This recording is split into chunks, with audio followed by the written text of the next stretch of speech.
आदरणीय माताओं बहनों भक्तों, आप सभी को कृष्णा जन्माष्टमी के शुभ अवसर पर दिल से बधाई, अभिनंदन, शुभकामनाएं। मित्रों, आज उदया तिथि होने के कारण आज भी ब्रजवासी यानी वृंदावन में जो है कृष्ण का जन्म अष्टमी मनाई जा रही है। बड़ी धूमधाम से वहाँ की मंदिरों को सजाई गई है। दोस्तों, आप सभी को पता होगा कृष्ण भगवान का जन्म भादो मास की अष्टमी तिथि यानी रोहिणी नक्षत्र में रात 12 बजे हुई थी।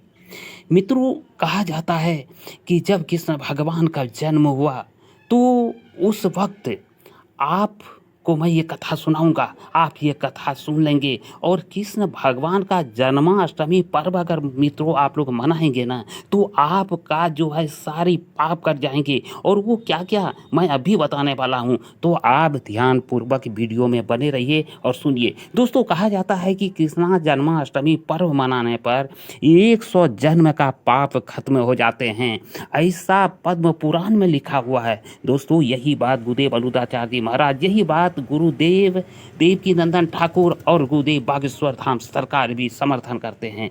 मित्रों, इतना ही नहीं, अगर आप अष्टमी को मनाते हैं, जन्म मनाते हैं कृष्ण भगवान का, तो 20 करोड़ एकादशी का जो फल प्राप्त होती है मित्रों, वो सिर्फ एक व्रत यानी कृष्णा जन्माष्टमी व्रत मनाने मात्र से आपको प्राप्त होगी। फिर आप सुनिए, 20 करोड़ एकादशी के बराबर फल।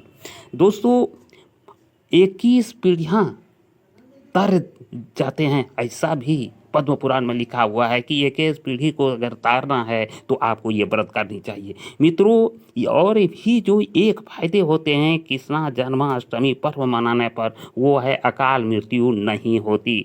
तो कौन नहीं चाहता कि मेरे परिवार में किसी की अकाल मृत्यु हो। जी हाँ दोस्तों, ये जो आप सुन रहे हैं ये पद्म पुराण में लिखा हुआ है, गुरुदेव महाराज भी ये बात को कहते हैं। मित्रों, ये भी वायु पुराण में लिखा हुआ है कि अगर आप कृष्णा जन्माष्टमी के दिन अगर अन्न को ग्रहण करते हैं तो फिर आपको जो है कोई भी नरक से कोई नहीं बचा सकता, यानी नरकगामी का वो दरवाजा कहा जाता है। तो मित्रों, इतना बड़ी फल है कृष्णा जन्माष्टमी मनाने का। तो इस वर्ष मित्रों 2 दिन जो है कृष्णा जन्माष्टमी पूरी देश में मनाई जा रही है। एक 26 और दूसरा 27 को बड़े बड़े संतों के द्वारा मनाई जा रही है, इसलिए क्योंकि इस दिन उदया तिथि पड़ रहा है। तो उदया तिथि पड़ने के कारण और संतों का कहना है कि ये पल भी अगर पड़ता है तो भी ये बहुत ही महत्वपूर्ण है और यही शुभ है इस शुभ अवसर के लिए। तो हेलो दोस्तों, मैं अपने गुरुदेव बागेश्वर बाबा के चरणों में दंडवत प्रणाम करता हूँ, आप सभी को नमस्कार प्रणाम जोहार करता हूँ। और मित्रों, चलिए हम सीधे लिए चलते हैं कथा की। मित्रों, अभी आप देख पा रहे हैं कि वासुदेव को और देवकी को कारागार में डाल दिया गया है, क्योंकि कंस को जब आकाशवाणी हुई कि 8वां पुत्र ही तुम्हारी मृत्यु का कारण बनेगा, इसलिए। मित्रों, और आप देखिए कि सब भगवान एक डिवाइन लाइट प्रकाश के रूप में जो आप देख पा रहे हैं, ये भगवान आने का संकेत है। भगवान श्री कृष्ण बालक रूप में जब आते हैं, इसके पहले कि ये प्रकाश है मित्रों, और ये अद्भुत प्रकाश है, अनुपम प्रकाश है, अद्वितीय प्रकाश है। और ये प्रकाश के बाद जन्म लेते हैं बालक के रूप में। इसके बाद वासुदेव टोकरी में बैठा कर उसको लिए चलते हैं नंद बाबा के घर यानी गोकुल। मित्रों, उसी बीच रास्ते में एक नदी पड़ती है जो यमुना नदी है, और यमुना नदी में इतनी बाढ़ आती है कि वासुदेव बड़ी मुश्किल से नदी को पार कर पाते हैं। यमुना मैया वासुदेव से कहते हैं कि त्रिलोकीनाथ आपके में जो है ऊपर टोकरी में उसका सिर्फ पैर हमें चूमने दो। दोस्तों, पैर छूने और चूमने के कारण जो है उतनी बाढ़ और उतनी लंबी जो है वो दशा हो रही थी वासुदेव का। वासुदेव इसी के साथ नंद बाबा का घर पहुंचते हैं, क्योंकि वहाँ की किवाड़ खुली होती है और एक कन्या जो पहले से जन्म हुई है यशोदा मैया के द्वारा, उस कन्या को उठाते हैं वासुदेव और चल देते हैं वहाँ से कृष्ण भगवान को रख के। दोस्तों, जैसे ही वो कन्या लेकर यहाँ पहुँचते हैं कि पूरे का पूरे गेट बंद हो जाते हैं, ताले लग जाते हैं, बेड़ियाँ लग जाती है अपने आप वासुदेव के पैरों में, और सब सैनिक उठ जाते हैं और उन्हें एक सैनिक को आदेश देते हैं कि देखिए दोस्तों, वो सैनिक ये जब आवाज़ हुई ना कन्या का, तो बगल वाले सैनिक आदेश देते हैं कि जाओ महाराज को कह दो कि 8वां पुत्र आ चुका है। और कंस ये सुनते ही दौड़ते हुए आते हैं। ये देखिए कंस है, कंस आते हैं और उस बच्ची को उठाकर पत्थर में पटकना चाहते हैं कि वो जो है उड़ जाती है हवा में, और देखिए ये देवी बन जाती है। और देवी बन जाने के बाद कंस को कहता है, हे कंस, गोकुल में तुम्हें मारने वाला तुम्हारा महाकाल जन्म ले चुका है। और दोस्तों इसी के साथ नंद बाबा के घर, देखिए ये सारे देवताएं देख रहे हैं स्वर्ग लोक से ये नज़ारा को, अद्भुत नज़ारा को। मित्रों इस अद्भुत नज़ारा को देखने के बाद किसी का दिल बिना खुश हुए नहीं रह सकता। उसके बाद नंद बाबा के घर में भगवान श्री कृष्ण का मान सम्मान आदर और लालन पालन शुरू होती है। देखिए यशोदा मैया कितना अच्छी तरह से सजाते हैं कृष्ण भगवान को, और कृष्ण भगवान जो है अपनी बचपन का आनंद लेते हैं, बचपना आनंद में भाव विभोर कर देते हैं समूचा गोकुल के जितना भी है गोपियों को, और साथ ही वो जो है यशोदा मैया को भी। दोस्तों ये प्रकाश, जो अनुपम प्रकाश को आप देख पा रहे हैं, यही है परमात्मा का, यही है परमात्मा का वह रूप। दोस्तों कहा जाता है ना कि निर्गुण में परमात्मा का रूप क्या है, तो वही। दोस्तों ये जो देख पा रहे हैं ये विष्णु भगवान श्री कृष्ण के रूप में इस पृथ्वी लोक पर आते हैं, और ये जो बाल लीलाएं करते हैं वो खुद विष्णु के अवतार कृष्ण भगवान है। तो दोस्तों ये आप खुद देखिए कि कृष्ण भगवान सभी को मोहित करते हुए, और यशोदा मैया नंद बाबा के घर में उसके लालन पालन, और वहाँ हर तरह का सुख सुविधा नंद बाबा यशोदा मैया ने कृष्ण भगवान को देते हैं। भगवान भी आनंद पूर्वक वहाँ पर रह रहे हैं, हंसी खुशी से रह रहे हैं। मित्रों इस बीच में भगवान शिव को जो है दर्शन करने के लिए जिज्ञासा उत्पन्न होती है, और भगवान शिव दर्शन करने के लिए आ जाते हैं। और जब भगवान शिव पहुंचते हैं नंद बाबा के घर, तो ये जो वार्तालाप होती है, इस वार्तालाप का आनंद आपको भी लेना चाहिए। दोस्तों एक बार फिर से देखिए, मोह माया यानी माया के रूप में जो जन्म लिया, और ये गैया माई है जो कि पृथ्वी। जी हाँ मित्रों, ये जो गाय आप देख रहे थे पृथ्वी माता, और जो स्वर्ग लोक से जो आकाश में देख पा रहे थे वो समुचारे देवता देवी देवताएं थे। तो मित्रों ये है कृष्ण भगवान का जब यहाँ पर आगमन होती है, यहाँ आने के बाद अब जो है उस बालक रूप भगवान का दर्शन करने के लिए खुद शिव निकल आते हैं, और शिव और माता यशोदा की वार्तालाप को भी आकाश में देवता और देवी और देवताएं सुनते हैं। और उन दोनों का जो है वार्ताएं इस तरह होती है कि खुद उस गांव की ये गोपियां आती है समझाने के लिए यशोदा मैया को, फिर भी यशोदा मैया किसी भी सूरत में अपने लाल को नहीं दिखाना चाहते हैं, और भगवान शिव अड़ी हैं कि हमें तो सिर्फ हमें वो आपका लाल है उसे ही दर्शन करना चाहेंगे, आपका पुत्र का दर्शन करना चाहेंगे। भक्तों एक बात जानकर आश्चर्य लगेगा कि सोना चांदी हीरे मोती बहुत कुछ दे रहे हैं भगवान शिव को, लेकिन भगवान शिव खुद भी लेने से इनकार नहीं कर रहे हैं कि नहीं, हमें सिर्फ तुम्हारा पुत्र को देखना है। मित्रों भिखारी के रूप में आवाज़ देते हैं यशोदा मैया को, तो यशोदा मैया भीख के रूप में सोना चांदी बहुत सारे उपहार देते हैं, लेकिन शिव भगवान कहता है इसका मेरे सर कोई मोल नहीं, हमें तो सिर्फ तुम्हारा लाल चाहिए, तुम्हारा जो पुत्र है उसका दर्शन चाहिए। बड़ा रोमांच करेगा दोस्तों, तो वीडियो में बने रहिए। और चलिए मित्रों एक बार दोबारा से देखिए कि वो जो लड़की बच्ची को लाई थी, वो देखिए उनको पत्थर पर पटकने के लिए कंस लाते हैं, और वो गायब हो जाती है एक, और देवी के रूप में प्रकट होती है। और ये देवी मैया कहती है कि हे कंस, तुम्हें मारने के लिए गोकुल में जन्म ले चुका है। ये सुनते ही कंस ने राक्षसों को भेजते हैं मारने के लिए। वही राक्षस है जो तड़का पूतना कितने कितने राक्षसों का वध किए। दोस्तों ये है भगवान शिव जो यशोदा मैया के द्वार पर भिक्षा के रूप में आवाज़ लगा रही है। बहुत आवाज़ लगाने के बाद भी यशोदा मैया नहीं सुनती है, क्योंकि यशोदा मैया कृष्ण भगवान को सजा रही है। उसी बीच एक अधेड़ गोपी आती है और कहता है कि महाराज यहाँ पे आपको भिक्षा नहीं मिलेगी, चलिए मैं दे दूंगी। बोला नहीं, हम जिस घर में आता हूँ वहीं से भिक्षा लेकर जाता हूँ, अन्यथा भूखे रहता हूँ। तो ये गोपी कहती है कि महाराज तब तो आपको भूखे रहना पड़ेगा।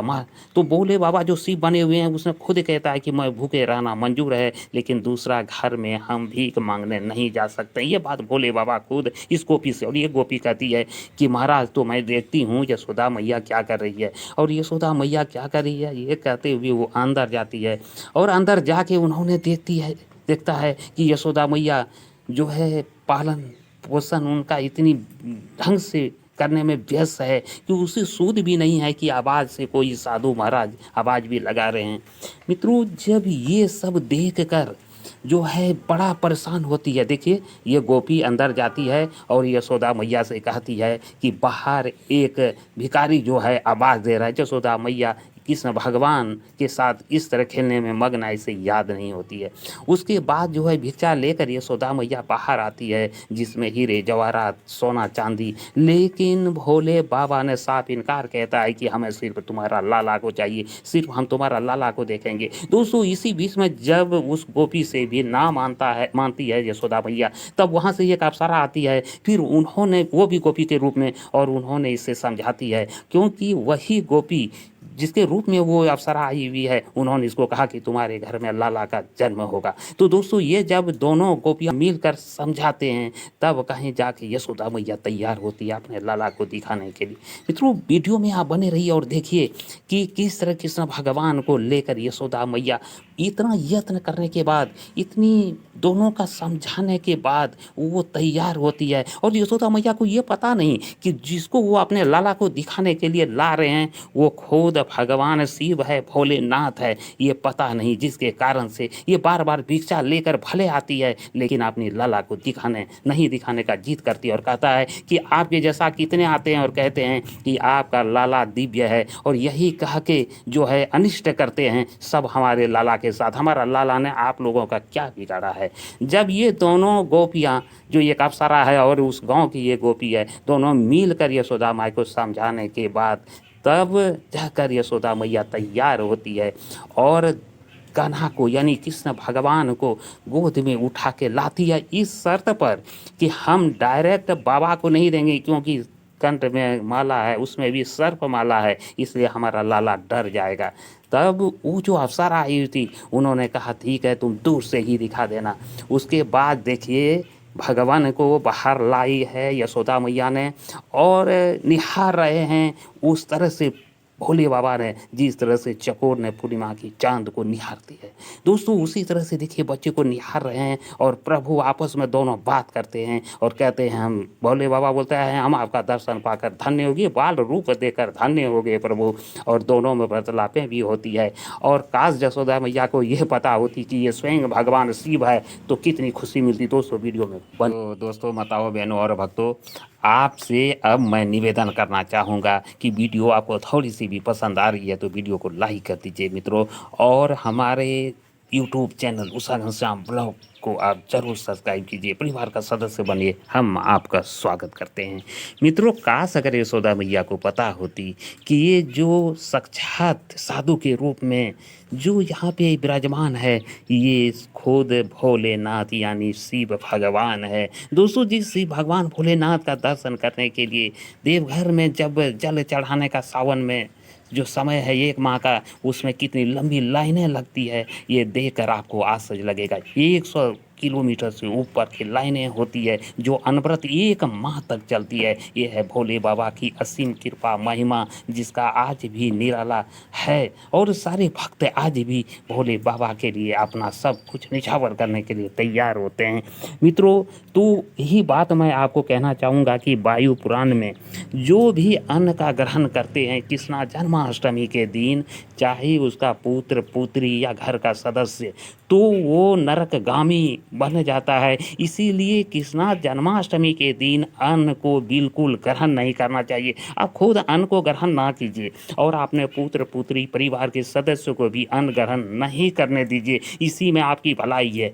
मित्रों आप लोग जानते हैं कि अभी आगे जो आपने सुनी कि कृष्णा जन्माष्टमी मनाने मात्र से आपका कितने पाप और कितने आपकी तकलीफ दूर का हरण होता है, साथ ही आपका पूर्वजों का जो आपने सुनी कि 21 पीढ़ियों का उद्धार होगा सिर्फ कृष्णा जन्माष्टमी पर्व मनाने मात्र से। जब इतनी फलदायी ये पर्व है कृष्णा जन्माष्टमी, इतनी बड़ी पर्व है जो कि आप समझिए कि एकादशी करते हैं या अन्य पर्व आप करते हैं, लेकिन आप सोचिए कि अगर आप आज तक में 20 करोड़ एकादशी जो किए हैं उससे भी ज़्यादा फल आपको प्राप्त होती है सिर्फ एक कृष्णा जन्माष्टमी मनाने मात्र से। तो फिर उस दिन अन्न को अगर आप ग्रहण नहीं करते, परिवार के सदस्य को अन्न ग्रहण करने नहीं देते हैं, तो फिर आपकी बहुत बड़ी उपलब्धि मानी जाएगी। और धर्म के दृष्टिकोण से आपको महान है और आपको महानता की वो सारी सीमा आपको आगे की तरफ ले जाएगी जहां प्रभु का दर्शन उसके चरणों में जगह मिलती है। मित्रों, वीडियो अगर आपको पसंद लगे हो तो जरूर वीडियो को लाइक कर दीजिएगा। तो मित्रों, आज की वीडियो आपको मैं ज़्यादा लंबा खींचना नहीं चाहता हूँ, लेकिन इतना ज़रूर कहना चाहूँगा कि अगर आप इस कथा को आज दिल से श्रद्धापूर्वक धैर्य से अगर इस कथा को सुने होंगे ना, तो हम आपको भरोसा दिलाते हैं कि आपका सारा पाप से आप मुक्त हो जाएंगे और आप भगवान कृष्ण के चरणों में, भगवान राम के चरणों में अपना जगह पक्की कर लेंगे। इसलिए हमें उम्मीद है कि अगर आप पर्व ना किया हो, लेकिन कथा को पूरा जरूर सुनिएगा। अगर कथा को आप पूरा सुनेंगे तो आपका सारे पाप सारे दुख आपका दूर हो जाएंगे। मित्रों, इसी उम्मीद के साथ हमें पक्का भरोसा है आप पर कि आप कथा को आज पूरे सुने होंगे। तो इसी के साथ मैं मिलूंगा अगला ब्लॉग में। तब तक के लिए दोस्तों, आप लोग से विदा लेता हूँ। जय हिंद, जय